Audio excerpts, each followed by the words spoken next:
Venezuelan economy is in free fall with soaring inflation and severe shortages of food, water, and medicine.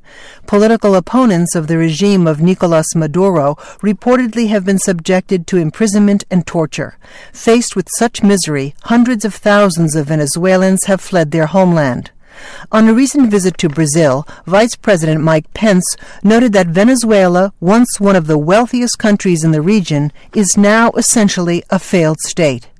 Venezuela's collapse is creating a humanitarian crisis, leading to widespread deprivations, the denial of basic services, and starvation, and it spurred the largest cross-border mass exodus in the history of our hemisphere, Mr. Pence said. To help meet this crisis, the Vice President announced nearly $10 million in additional humanitarian U.S. assistance for Venezuelans who have fled their country. More than $1 million will go directly to support relief operations in Brazil. Over 50,000 Venezuelans have arrived in northern Brazil since 2017. The additional $10 million brings the total U.S. humanitarian assistance to nearly $31 million since 2017. The newly announced funds include a contribution to the International Organization for Migration's regional response to the Venezuela crisis, support for the UN World Food Programme's emergency response efforts for Venezuelans who have recently arrived in Ecuador, and other humanitarian aid to Venezuelans and host communities in Colombia, Peru, Ecuador, and Brazil.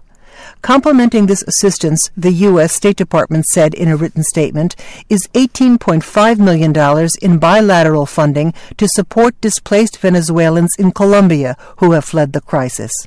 The State Department praised the generosity of countries throughout the hemisphere who are hosting Venezuelans escaping the crisis at home, and urged additional contributions by all donors to meet their growing humanitarian needs.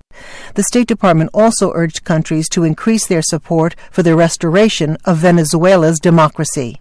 Vice President Pence noted that as long as Maduro denies democracy and basic rights to his people, Venezuela will continue to crumble.